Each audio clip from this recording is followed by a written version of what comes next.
Hey everyone, it's Michael from No Folds, and today I've got this really cool guitar card to show you how to make, complete with strings. Pretty easy to make, so let's go ahead and get started on that. To make this card, we're going to need our standard 5.5 by 4 1/4 card base. We're going to need a 3 1/4 circle, a 2 3/4 circle, and this will make up the body of the guitar. We're going to need a black rectangle. I actually use my word window punch here, and it's 1 3/4 by 3/8.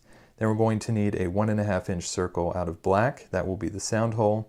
And finally, we will need a 2 1/4 by 1.5 rectangle in brown. That will be the guitar neck. And then I have 5 pieces of baker's twine here that are 7 inches long.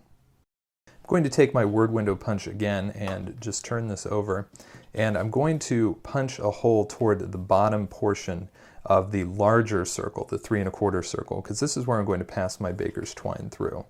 So just going to line that up around the bottom there and go ahead and punch that out.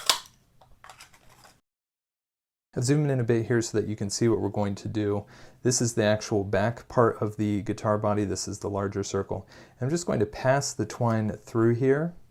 And you're going to want to do that with all 5 pieces, just kind of evenly spacing them along the back. And then we're just going to simply take some tape and tape them down.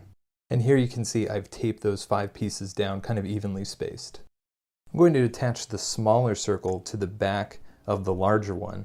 And you're just going to want to play with where you want to place this so that you get that guitar shape. And once you have it placed where you like it, go ahead and tape it down. So turn the body of the guitar over here, and you can see that I slightly distress the edges. Feel free to do that if you want.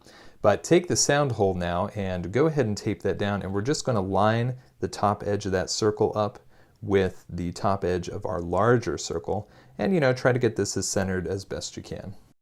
Now we'll attach the neck of the guitar right above the sound hole, and again you just want to try to line that up as best you can, as centered as possible. Now that I've got most of the guitar built, I'm actually going to attach the strings above the neck, so just kind of lay them across the top, and then we're going to turn the whole thing over, and what you'll do is you'll fold the strings over and then tape them down across. And again, you want to make sure that you're lining them up with the bottom strings here. You can see that I taped my strings down here in a couple places just to keep them in place. And when I turn the guitar over, you can see that now I have the strings nicely lined up. Brought my card base back in now, and we're going to attach the guitar directly to the card base. Now I'm going to use some score tape here just because I feel like it's going to stick better due to the bulkiness of the strings. So you can just go ahead and line that up with the bottom of the guitar touching the bottom of the card and the top of the neck touching the top. Now remember that small black piece that we had from the beginning of the video? Well, now we're ready to put it in place, and I added score tape to the back of this as well. And we're just going to put it directly inside of where we punched on the guitar body. And this will act as a little cover for the strings. And there you go, there's the completed guitar card. I hope you had a lot of fun making this with me today, and if you come up with any variations, make sure you post them in the comments below. See you next time.